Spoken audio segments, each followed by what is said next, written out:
चले रहे चाल चले षड्यंत्र के बिछबस बिसात के फसवस हमरा के चले रहे चाल के चले षड्यंत्र। तेनालीराम। जी महाराज। तू जाना तारानू, हम तहरा के बहुत चाहिए।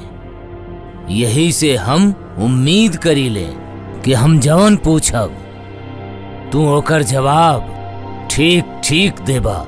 तू पिछला सप्ताह कौना तीर्थ यात्रा पर गई रहा? बुरा फसनी। अब हम यहाँ के ही कैसे कह दी कि हम कहीं ना गई रही, बस घरे पर रही। भाई मन करत रहे कि 3-4 दिन घरे पर रही और का। तेनालीराम, हम आपसे कुछ पूछा तानी। मगर महाराज इतनी सु बात के लेके इतना संजीदा काहे बनी? और हमार औरत कह दिले रहे कि हम तीर्थ यात्रा पर गई रही। एकर मतलब बात कुछ गहरा बा। कहीं राजगुरु जी के कोनो नया खेल त ना है? अब हम जौन भी कहब वही में फंसब। अगर कहब कि तीर्थ यात्रा पर गई रही तब ब्यौरा पूछब जवन हम साबित ना कर सकिना। और अगर हम ई कहीं कि घर पर हम आराम करत रही तब बिल्कुल यकीन ना करब। यही से तेनालीराम अबे तोहार चुप रहल ही ठीक बा। तेनालीराम, तू चुप काहे बाड़ा? काहे नहीं खा बतावत कि तू शांति नगर गई रहला और तू विजयनगर से गद्दारी के काम करत शांति नगर के महाराज के हमनी के सारा भेद दे देले बड़ा और ई विजयनगर पर हमला के मंसूबा बनवावत तोरा। ओ, ई मामला तो बहुत दूर तक जा चुकल बा। त राजगुरु अपन नया खेल चला ही दिले बड़न। महाराज कृष्णदेव राय के विश्वास दिला दिले बड़न कि हम गद्दार हैं। मगर महाराज ई कैसे विश्वास कले हनी कि शांति नगर विजयनगर पर हमला के तैयारी में बा, जबकि शांति नगर के महाराज आ महामंत्री के हम अच्छी तरह से जानतानी और वो लोग तो बड़ा अमन पसंद लोग हैं। ई जरूर कोनो तीसरी ताकत के काम बा जे शांति नगर आ विजयनगर में लड़ाई करवावल चाहत। ऐसे में तो चुपे रहल बेहतर बा तेनालीराम। तेनालीराम, तहार चुप्पी जाहिर करेला कि तहरा पर लगावल गईल इल्जाम सही बा। तू जवन कैले बाड़ा ओकर सजा केवल और ई केवल सजाए मौत ही हो सकेला। षड्यंत्र के महक से बाहवा में कहीं ना कहीं चाल चल गइल बा। हर तरफ बा गहरे चुप्पी, कहीं केहू बुंद बजा ले। मगर वो वक्त जौन हम तहरा साथे गुजरली वही के ख्याल रख के हम तहरा के रियासत से निकल जाए के सजा देत बानी।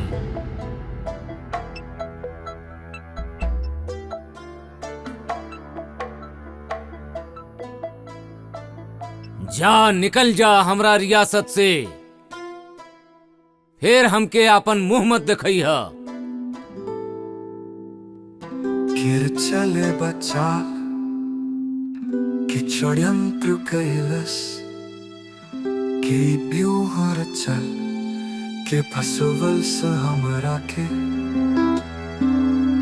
कर साजिश के कर आरोप के बिछबलास धोखे के बिसात के रचल कपट के बात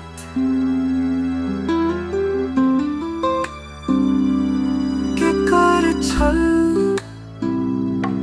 के कर कपट के बिछबल से जाल के फसवल से हमरा के रचले रहे चाल के रचले षड्यंत्र के बिछबल बिसात के फसवल से हमरा के रचले रहे चाल के रचले षड्यंत्र के बिछबल बिसात के फसवल से हमरा के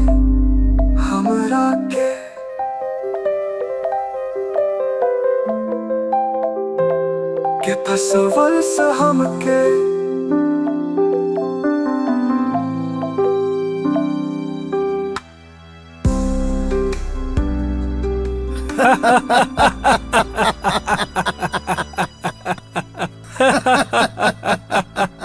महान ज्ञानी राजगुरु जी, कमाल के खोपड़ी बा आपका। का चाल चलने बानी, हालात का ऐसा फायदा उठौनी कि देश निकाला दियाई के छोड़नी। अच्छा राजगुरु जी, एगो बात बताई। पूछी। यदि हमनी पर आक्रमण का खबर ना आवत तो फिर आप क्या करती? ता हम करती इंतजार, मौका के इंतजार। ई ना सही कोनो दूसरा मौका आवत हम होके तब मर। मगर राजगुरु जी, ई कोनो जरूरी त नहीं कि दूसर कोनो मौका हाथ आई। रक्षा मंत्री जी, रउआ के एक ठो ऐसन बात बतावत हई जौन हमार 60 साल के तजुर्बा बा। अच्छा, कहीं सुनी। यदि एक ठो आदमी पूरा दिमाग खोल कर कोनो दूसरा के हालात पर पूरा तरह से नजर रख और ताड़त रहे तो याद रखब ओके एक न एक दिन मौका अवश्य मिली। लगत बा रउआ सही कहत पानी।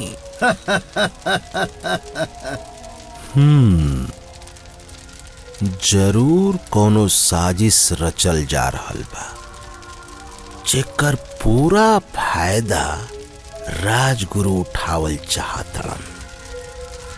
अब हमके कुछ करही के पड़ी। ए पहेली के एक सिरा त विजयनगर बा जहां हम कुछ ना कर सकिना, और दूसरा सिरा शांति नगर बा, और तीसरा के बारे मालूम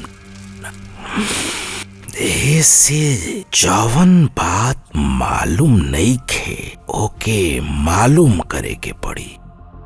मगर हम पर ये आरोप लागल कैसे? हमके महाराज से पूछे के चाहत रहे, मगर महाराज इतना क्रोधित रही कि कुछ भी दंड दे सकत रही। हाँ, जानकारी त लेबही के अजी चाहिए। केकर जानकारी लेबे के चाही? दू गो बात बा। पहला त ई कि कौन सूत्र से महाराज के शांति नगर के भावी आक्रमण के सूचना मिलल, और दूसर? और दूसरा ई कि हमार नाम कैसे जुड़ल गई शांति नगर के साथ, और कैसे शक भइल कि बीतल दिनन में हम शांति नगर गइल रही, और जबकि सच्चाई में हम घर पर निद्रा सुख लेत रही।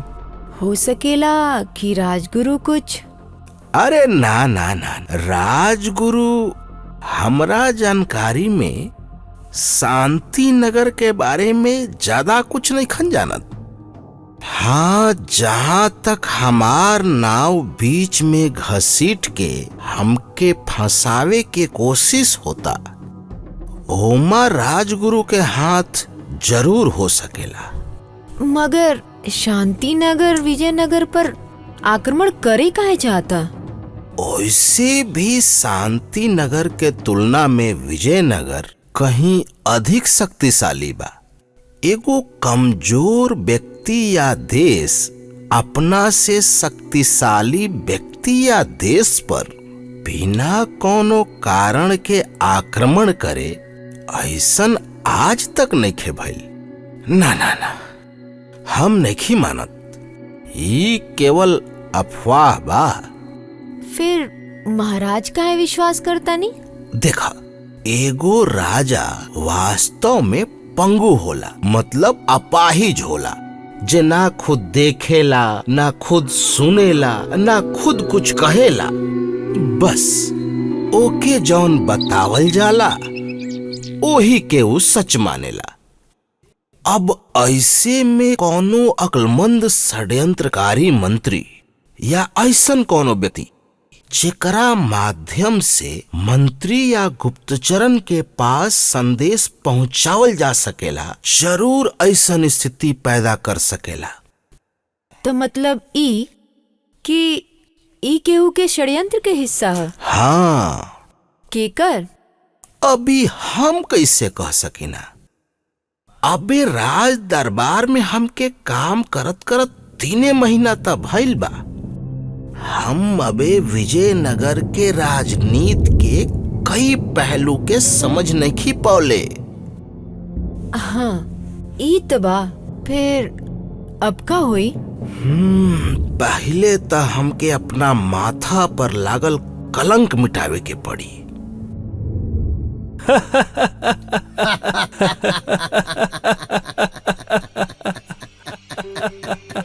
मान गए नी राजगुरु जी। अच्छा रक्षा मंत्री जी, ई बताएं कि शांति नगर के का खबर बा? तैयारी वो करत बाने, तैयारी हमनियों के चलत बा। अगर युद्ध हो गईल तो हम ईंट के जवाब पत्थर से देबे शांति नगर के। हमरा समझ में नइखे आवत, का शांति नगर के महाराज के मोती मारल गईल बा जौन विजयनगर पे आक्रमण करे के सोचलन? राजगुरु जी, हमार आपन सोच है, बीजापुर और आसपास के दूसर रियासत के सुल्तान शांति नगर महाराज के यही भ्रम में डाल देने बाने। बहका दहले हुई कुछ लालच देकर। हाँ। ना गोपाल, ऐसे काम ना चली। तब का हुई? करौवा विजयनगर छोड़ दे? हाँ बिल्कुल, महाराज के हुक्म बा तब माने के तब पड़बे करी। मगर ऐसे छोड़ के जाइब तो रउआ जाइब कहाँ? विजयनगर। विजयनगर? फिर छोड़ कर हल बनी? गोपाल, ध्यान से समझा। महाराज हमके विजयनगर से निकल जाए के दंड देहनी, मगर निकल जाए के बाद वापस ना आवे खातिर तो मना ना कैले रही ना। खैर, हमके लागता कि एकर जरूरत ना पड़ी। काहे? बा कुछ योजना हमार। देखा, हम कुछ दिन खातिर जा रहल बानी। जैसे हम कहले बानी, तू रोज सांझ के बाद ऊ सब घर के आसपास चक्कर जरूर काटत रहिया। रउआ चिंता मुक्त हो जाई। वापसी पर रउआ के उस सब राजदरबारी के ब्यौरा मिल जाई। और देखिया, तहरा पर केहू के शक ना होखे।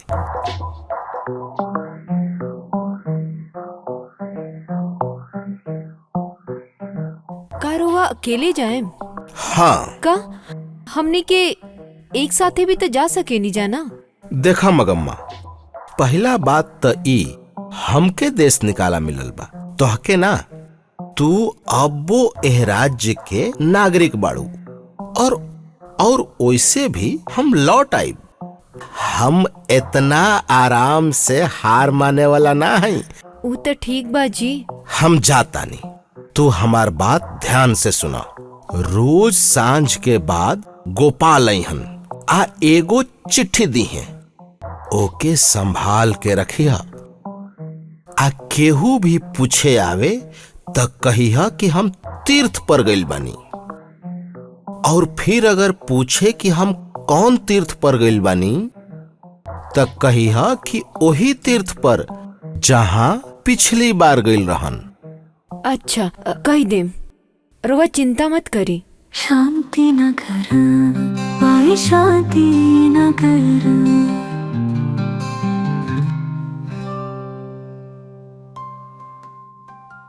हैरानगी होत बा हमरा के।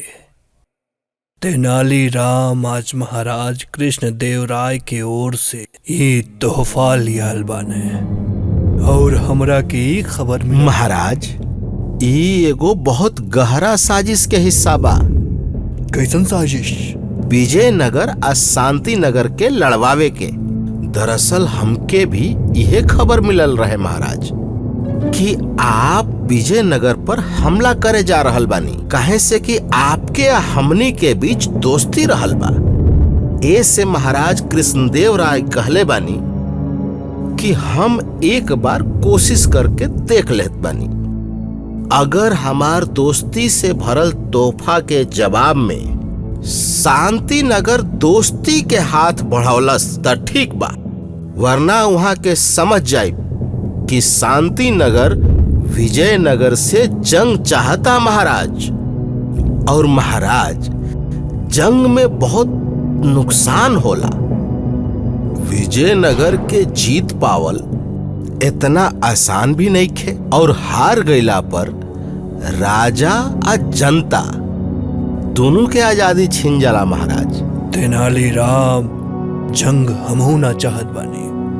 हम त अमन और भाईचारा से रहल चाहत बानी। तब महाराज, देरी कौन बात के? कौने बात के देरी? दोस्ती भरल जवाब देवे में महाराज।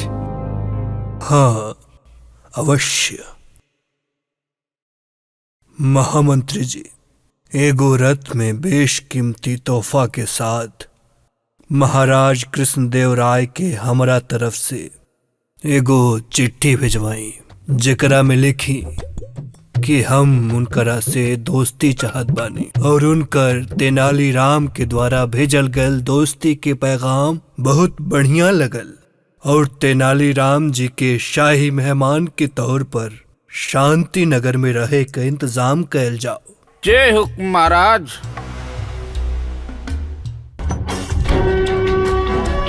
जंग से होती सिर्फ बर्बादी, इसका अंत न आदि, युद्ध में होता केवल विनाश। मिट जाती कितनों की आस। तेनाली राम जंग का समाधान लाया। महाराज विजयनगर के जय हो। कहा सफी, का पैगाम लाइल बड़ा? महाराज, हमार महाराज रउआ खातिर इ तोहफा आई खत भेजले बानी। हमरा बहुत खुशी भइल कि शांति नगर के महाराज ई सौगात भेजले बड़ा। ई चिट्ठी जंग का समाधान लाया। त ई युद्ध रोके के खातिर तेनाली राम के हाथ बा।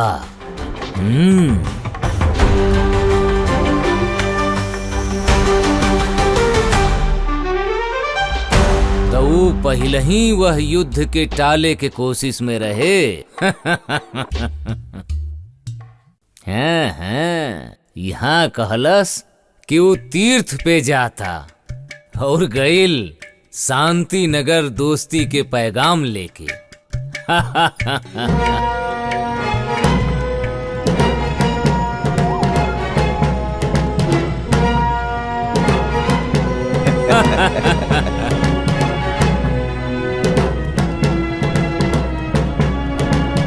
वाह तेनालीराम वाह, तू सचमुच बहुत समझदार बाड़ा। और ये खुशी के मौका पर हम चाहिला कि रियासत में जश्न होके। आज तेनालीराम अगर यही होत तो हम ओकरा के असरफी से भरल एगो थाल इनाम में देती। तो दीही ना महाराज। अरे तेनालीराम आवा आवा। महाराज हम तो सिर्फ खुद के बेकसूर साबित कल चाहत रही। अच्छा चलतनी महाराज। अरे तेनालीराम, विजयनगर के तहार बहुत जरूरत बा। कोषाध्यक्ष जी। जी महाराज। एक थाल असरफी भर के तेनालीराम के हमरा ओर से तोहफा में दिहल जाओ। देखला देखला, हम ना कहत रहनी ई तेनालीराम के सितारा बुलंद बा, मुकद्दर एकरे साथ बा। कत्तारी करेला असरफी पाएला।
Dimata